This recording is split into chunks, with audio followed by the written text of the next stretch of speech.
Bonjour, good morning. Esta me gustó. Armenio.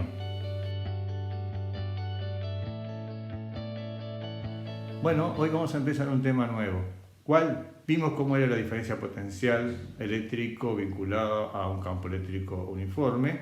Lo que nos faltaría ahora ver es qué pasaría si ese campo eléctrico, en vez de ser uniforme, es creado por una carga puntual. Obviamente vamos a partir de los conocimientos que ya tenemos y vamos a ir adaptándolos a estas situaciones particulares. Entonces, diferencia potencial eléctrico entre cargas puntuales. 1, 2, 3, las que sean necesarias. Van a ver que es muy sencillo. Primera pregunta obvia. Una carga puntual, ¿con qué signo? Carga puntual positiva. Para no complicarnos la vida, vamos a empezar arrancando con una situación muy sencilla. ¿Qué quiere decir eso? Una situación radial. Obviamente es un caso muy particular, pero nos sirve para comenzar a analizar lo que sucede aquí. En esta situación radial resulta de que vamos a suponer que nos movemos entre dos posibles líneas equipotenciales. Es decir, desde un lugar A, que está vinculado a una determinada línea equipotencial, a un lugar B, que está vinculado a otra línea equipotencial. En esta línea vamos a indicar esos dos lugares, A y B.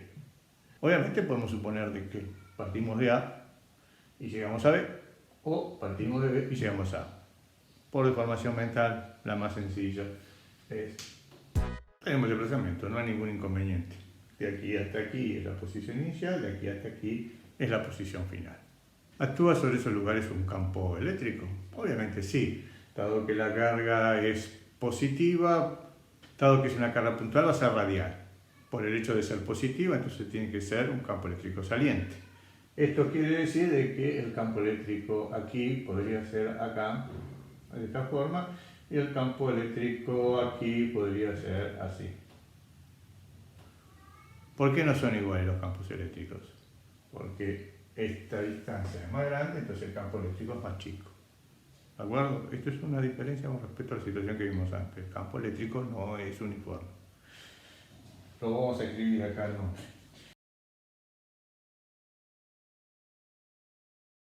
¿Cómo calculamos la diferencia potencial? La ecuación que nosotros vimos la otra vez es una ecuación general. Por lo tanto, podemos partir de ella.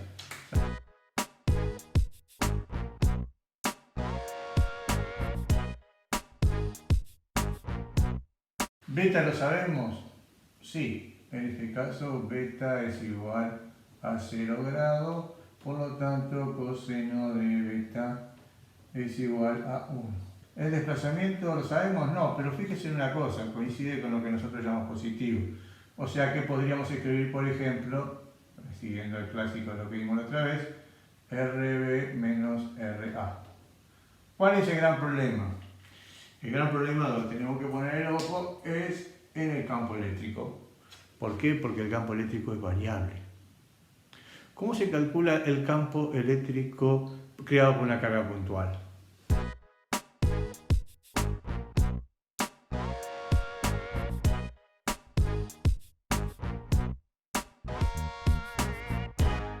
Y acá está el inconveniente. ¿Qué R hay que usar en este caso? Y es obvio, no vamos a usar ni el RA ni el RB. Porque nos daría diferentes resultados. Tendríamos que usar algo así como un promedio. El tema es que esto no es el promedio aritmético, este más este dividido 2, sino que es un promedio geométrico. ¿Qué quiere decir eso? Que se calcula de forma distinta. Matemática. R cuadrado, o sea, el R que hay que usar acá, es igual a RA por RB. Eso quiere decir, en definitiva, que el campo eléctrico es igual a K por Q sobre RA por RB. Ecuación 1, vengo de arriba y escribo la ecuación 1 con los nuevos aditivos para obtener la nueva expresión de diferencia potencial. Diferencia potencial AB es igual a K por Q sobre RA por RB por RB menos RA, por nada más porque el coseno me da 1. ¿Vamos a aplicar distributiva? ¿Para qué? No sé, vamos a ver cómo nos queda.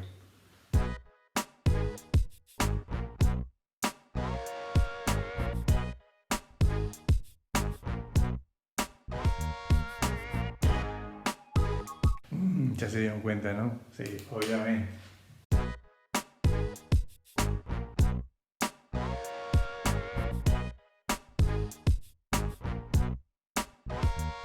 Esto es la diferencia potencial desde A hasta B. ¿Y cómo se obtiene eso?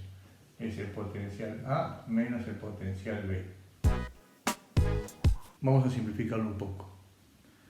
Si ustedes recuerdan el video cuando empezamos con diferencia potencial, lo que yo puedo hacer es que RB, el menos, podría ser otro, pero voy a usar este, tiende a infinito. Eso quiere decir que el potencial en B, observen como les den, tiende a 0. Esto quiere decir que el potencial eléctrico, aunque quiero dar, es K por Q sobre RA. Ecuación que le vamos a llamar 3. ¿Se entendió? Vamos a complicarnos un poquito. ¿Qué lo vamos a cambiar? Vamos a cambiar signo de la carga. A ver qué sucede. Obviamente voy a tratar de utilizar lo que aprendí antes. Vamos a ver qué nos cambia.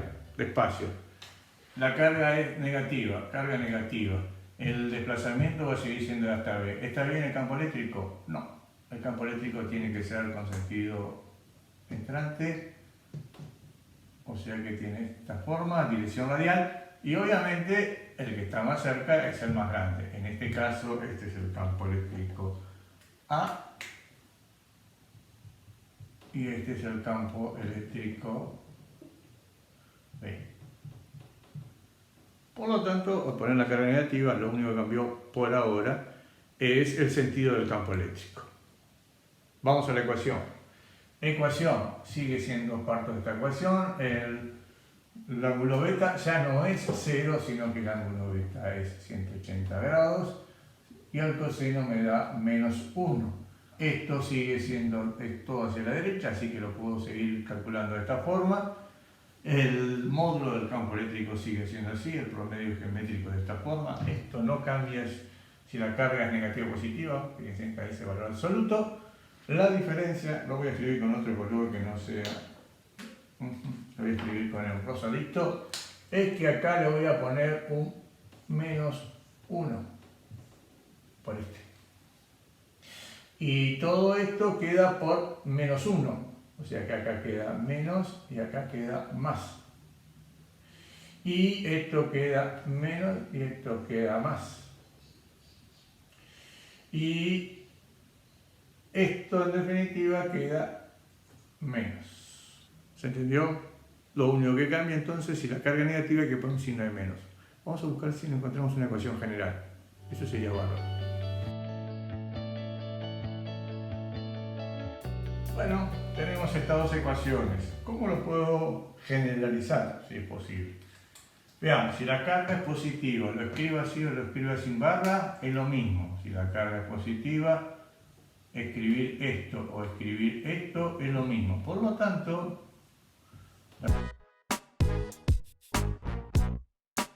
y es lo mismo, no hay ninguna ganancia. ¿Qué sucede en este caso? Resulta que acá el signo de menos, en vez de ponérselo al principio de todo, lo puse vinculado directamente con la carga Q en valor absoluto. ¿Por qué? Porque menos Q es igual a la carga sin valor absoluto. Obviamente esta carga es con signo negativo, por lo tanto escribirlo así o escribirlo así es indiferente, lo cual nos queda que el potencial en A es...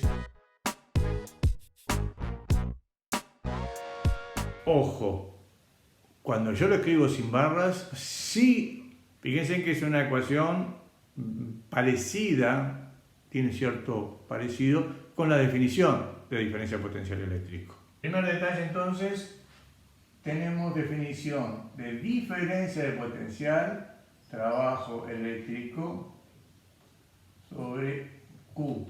Pero esta es la carga que sufre. Después tenemos la definición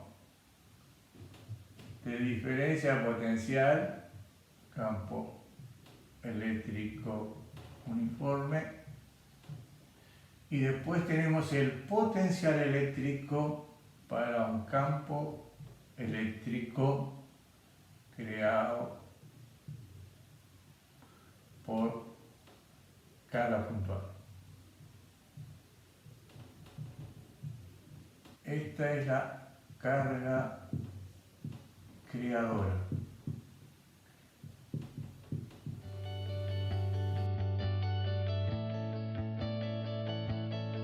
¿Qué es lo que me muestra la figura? Me muestra una carga positiva, he dibujado un arco de circunferencia y voy a indicar dos lugares. A este lugar le voy a llamar A, y a este lugar que está aquí le voy a llamar B. Yo quisiera saber cómo calculo el potencial en A, el potencial en B, y lo que es muy importante, cómo es la diferencia potencial. Así que arranco.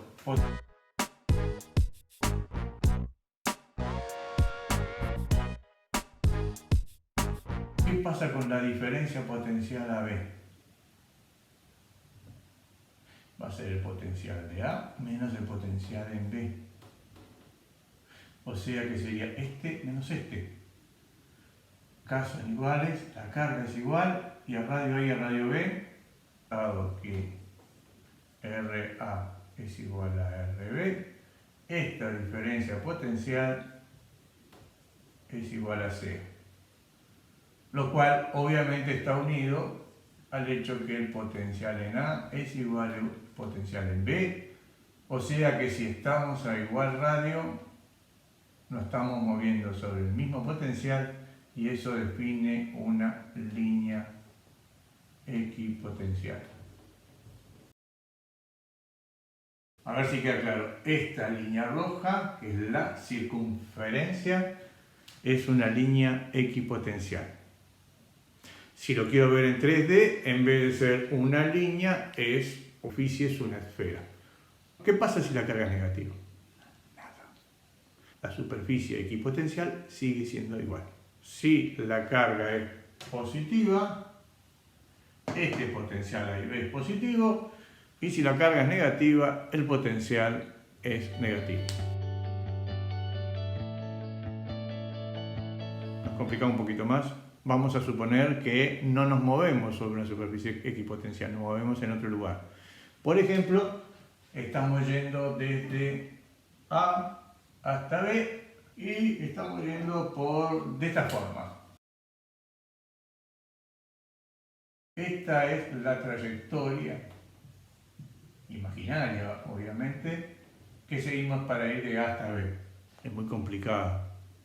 No lo va a suceder, no vamos a hacer cálculos, no podemos calcular con la ecuación que conocíamos antes. No hay una carga que está sufriendo, por lo tanto, eso de trabajo eléctrico y todo lo demás no lo podemos aplicar. ¿Cómo seguimos entonces? Miren qué fácil que es. ¿Qué necesito para calcular el potencial en A, el radio A? ¿Qué necesito para calcular el potencial en B, el radio B? Los radios no son iguales, esto no es cero, esta no es una línea equipotencial, estamos totalmente de acuerdo, pero dado que solo necesito RA y RB, obviamente la carga también necesito, ¿no? Porque si no hice una carga, entonces acá no podemos hablar de potenciales eléctricos. No necesitamos saber para nada cómo hizo para llegar desde A hasta B. O sea, si va así, o si hace así, o si hace así, es indiferente para el cálculo de la diferencia potencial entre A y B. ¿Por qué? Porque es una función de estado, depende de dónde está el principio y dónde está el final, no por dónde fue. Conocemos muchas funciones de estado nosotros. El ejemplo que hemos trabajado siempre, si yo estoy a esta altura y subo a esta altura y me preguntan cuánto es la energía potencial gravitatoria acá, altura con respecto a este piso para que quede más claro, lo puedo calcular la energía potencial gravitatoria acá y lo que es más importante, Puedo calcular la variación de energía potencial gravitatoria de acá hasta acá, pero cómo hizo el cuerpo para llegar de aquí hasta aquí me es indiferente. ¿Qué quiere decir eso? Sé la energía potencial gravitatoria acá. Si el cuerpo hizo y se va hasta acá, ¿cuánto va la energía potencial gravitatoria en A? ¿Cuánto vale en B? Hago la diferencia y ya está. Situación nueva. Dos cargas eléctricas. No sé si son iguales o diferentes, eso después lo vamos a hacer cuando hagamos problemas. Lo que sí tenemos claro es que estas dos cargas eléctricas se encuentran en una determinada posición con respecto a un lugar llamado gusanito. ¿Sí? Gusanito es un lugar en la ruta que va entre las dos cargas. Y quiero averiguar el potencial en A. Primer detalle importante, no hay un potencial, hay dos potenciales, uno que va por la carga 1 y otro por la carga 2. Por lo tanto, el potencial que vamos a obtener no es ni el 1 ni el 2, sino el potencial neto. ¿Cómo se obtiene potencial neto? Venga.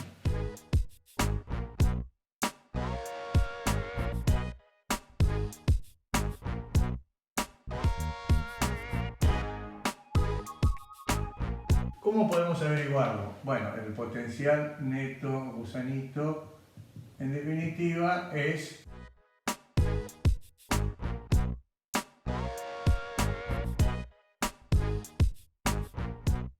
dado que Q1 es positivo, eso quiere decir que el potencial 1 también es positivo. Y Q2 es negativo, eso quiere decir que el potencial 2 es negativo. ¿Qué estoy diciendo con esto? Lo que estoy diciendo en definitiva es que ahí parecen como si fueran todos positivos, pero cuando yo haga la cuenta me va a dar uno positivo y otro negativo. O sea, cuando ponga los valores me va a dar uno positivo y otro negativo. Vamos a subir un escalón. Primer detalle importante, esta carga la conocemos, la carga 2 no la conocemos.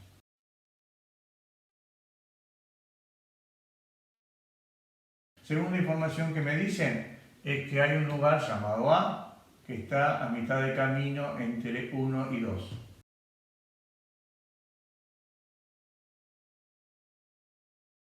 Y la tercera información que me dan es que el potencial neto sobre A es 0. La incógnita es la carga 2. Mientras que van pensando esto con un hemisferio del cerebro, con el otro hemisferio piensen cómo sería su respuesta para campo eléctrico, si el campo eléctrico neto fuera 0. Partimos de acá. Potencial neto en A sigue siendo la suma y me están diciendo que el potencial neto en A es igual a 0, lo cual quiere decir que en definitiva, para que esto sea correcto, es que los dos potenciales tienen que tener signos contrarios. ¿Nos vamos a preocupar por la dirección y sentido? Porque son escalares. Perfecto, no.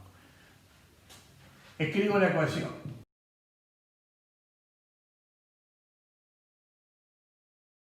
¿Qué tiene que pasar aquí? Tiene que pasar de que concluyo la carga 1 en valor absoluto tiene que ser igual a la carga 2, pero con signo contrario. Esta es positiva, o sea, si Q1 y Q2 tienen igual valor absoluto pero distinto signo, en A aquí el potencial es neto, es 0. ¿Y el campo eléctrico? El campo eléctrico creado por la carguita 1 es hacia afuera y el campo eléctrico creado por la carguita 2 sería entrante con respecto a la carguita 2 y obviamente la suma de estos dos campos eléctricos para obtener el neto, suma vectorial, no da 0. ¿Qué quiere decir eso en concreto? De que el potencial neto puede ser 0 en un lugar y eso no significa que el campo eléctrico neto es 0 en ese lugar. Puede haber lugares donde se dé, según como uno mueva las cargas, que el campo eléctrico y el potencial neto es nulo. Pero en este caso, no. Vamos a analizar algunas situaciones ahora, sacadas del repartido del problema.